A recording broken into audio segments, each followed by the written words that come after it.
90 రోజుల కోర్సు పూర్తి చేస్తే చాలు 100% ప్లేస్మెంట్ సపోర్ట్ తో సాఫ్ట్వేర్ జాబ్ మీ సొంతం. వెంటనే కోడ్ జ్ఞాన్ డెస్టినేషన్ ని సంప్రదించండి. మహాదేవ శ్రీమాత్ర నమః. Welcome to our channel. March నెలలో ద్వాదశ రాశులకు సంబంధించి మరి ఇదే మార్చి నెలలో మనకు షష్టగ్రహ కూటమి అనేటువంటిది ఏర్పడబోతూ ఉన్నది. 6 గ్రహాలు కూడా కలవబోతున్నాయి. సో దీన్ని బేస్ చేసుకొని ద్వాదశ రాశుల వారికి ఏ విధమైనటువంటి పరిస్థితులు ఉండబోతున్నాయి, మరి వృశ్చిక రాశి వారికి గత సంవత్సరంలో గత 2-3 సంవత్సరాలలో ఉండేటువంటి విధంగానే ఉందా, మరి ఇక్కడ మిథున రాశి వారికి కానీ, అదేవిధంగా కర్కాటక రాశి వారికి కానీ, వృషభ రాశి వారికి కానీ, ఇలా కొన్ని రాశుల వారు ఎంతో ఇబ్బందికరమైనటువంటి సంఘటనలలో ఉన్నారు. ఈ యొక్క తులారాశి వారు కూడా కనుక కంప్లీట్గా మరి ఎవరికి బాగుంది ఈ యొక్క మార్చి నెలలో అనేటువంటిది చూసుకునే దానికంటే ముందు ఖచ్చితంగా చెప్తున్న ఒక విషయము, మీ జన్మనామం ఏమిటి, నక్షత్ర అంటే మీ నామం నక్షత్రం యొక్క మీ యొక్క పేరు ఏ అక్షరంతో మొదలవుతుంది, అదేవిధంగా మీ జన్మనామం ఏమిటి, ఈ రెండూ కూడా చూడాలి. రెండిటితో పాటు గోచారము గ్రహచారము చూస్తూ, అదేవిధంగా జాతకంలో నడిచేటువంటి దశ అంతర్దశలను చూస్తూ, మీరు జన్మించినటువంటి డేట్ ఏమిటి, మీ లక్కీ నెంబర్ ఏమిటి, అన్లక్కీ నెంబర్ ఏమిటి.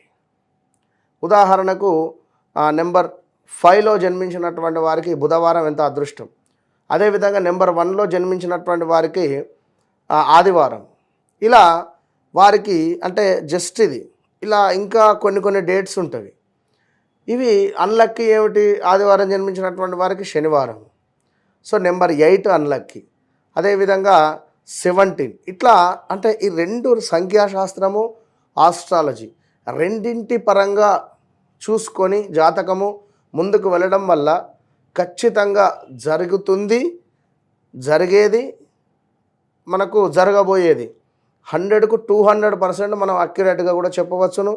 నెంబర్ ఆఫ్ ఛానల్స్లో కూడా మనము చాలా అద్భుతమైనటువంటి వీడియోస్ అందించినటువంటి వారము. నేను మీ మురళీధర్ శర్మ.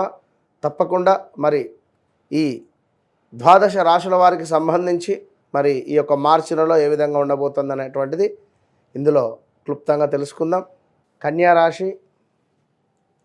కన్యా రాశికి సంబంధించి మరి ఈ యొక్క మార్చి నెలలో ఏ విధంగా ఉండబోతుంది అంటే కొంత ఇబ్బందికరమైనటువంటి సంఘటనలు ఎదుర్కొనే పరిస్థితి ఉంది. సో జాగ్రత్త.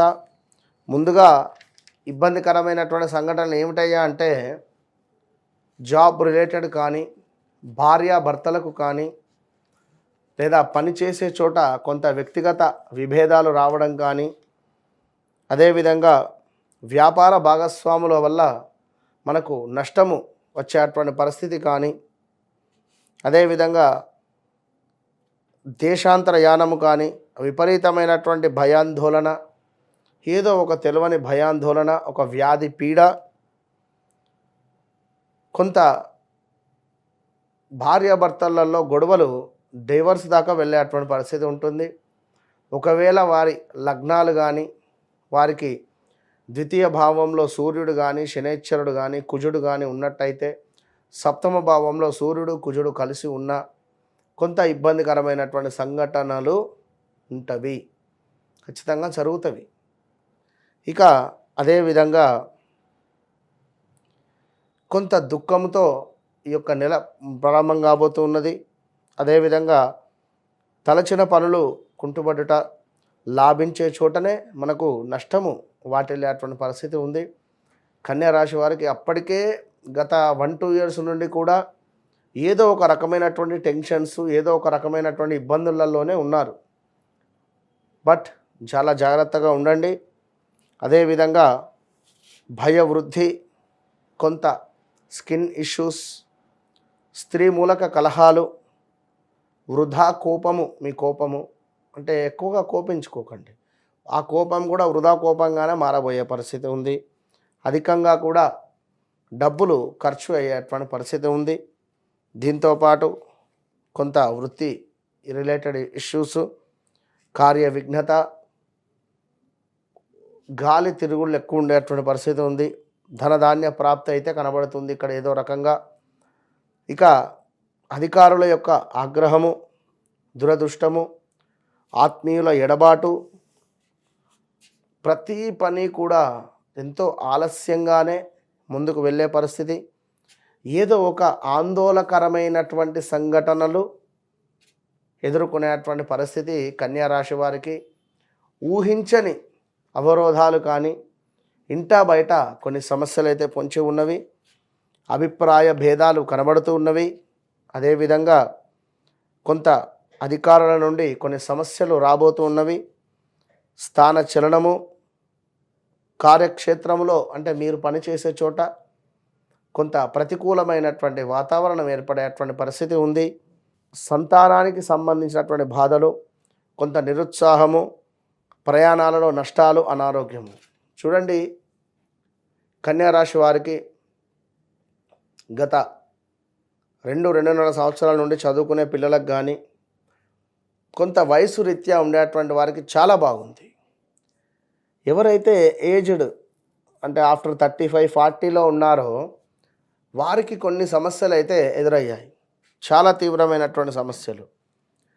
సో ఇక్కడ కన్యా రాశి వారు ఎవరైతే ఉన్నారో గత 2000 సుమారుగా కూడా మనకు 2008, 9, 7, 8, 9 ఈ సమయంలో ఎలాంటి సిచ్యువేషన్స్ ఎదుర్కొన్నారో ఒక సంవత్సరం అటు ఇటుగా మరలా ఇప్పుడు కొంత ఇబ్బందికరమైనటువంటి సంఘటనలు ఎదుర్కొనేటువంటి పరిస్థితి అయితే ఉంది. కనుక తప్పకుండా కూడా ఈ కన్యా రాశి వారు దత్తాత్రేయ స్వామి క్షేత్రము కానీ, సుబ్రహ్మణ్యేశ్వర స్వామి యొక్క భుజంగ స్తోత్రం కానీ, ప్రతి మంగళవారము సుబ్రహ్మణ్యేశ్వర స్వామికి అర్చన చేయించుకోవడం కానీ, అదేవిధంగా మీరు ఈ యొక్క పెసర్లను నానబెట్టి పెసరపప్పును కానీ పెసర్లను కానీ పక్షులకు ఆహారంగా వేయడం వల్ల, లేదా మొలకలు వచ్చిన తర్వాత ఈ యొక్క పెసర్లను బెల్లము కలిపి గోధుమ రంగులో ఉండేటువంటి ఆవుకు తినిపించడం వల్ల మనకు మంచి ఫలితాలు వచ్చే పరిస్థితి ఉంది. దీంతో పాటుగా మనం భోజనం చేసేటువంటి సమయంలో ఒక ముద్దను కలిపి పక్కన పెట్టి దాన్ని ప్రోక్షణ చేసి చక్కగా కూడా నమస్కరించుకొని మీరు భుజించేటువంటి ప్రయత్నం చేయండి. ప్రతిదీ కూడా కొంత ఏదైనా పనిని పోస్ట్పోన్ చేయకండి, పనిని పోస్ట్పోన్ చేయకుండా ఉండండి. ఎందుకంటే ఈ పని అరగంట ఆగి చేద్దాం, లేదా ఆ పని తర్వాత చేద్దాం, ఇది పోస్ట్పోన్ చేయడం వల్ల కొంత ఇబ్బందికరమైనటువంటి పరిస్థితులు ఉంటాయి. పోస్ట్పోన్ అనేటువంటిది చేయకండి, తప్పకుండా బాగుంటుంది. All the best.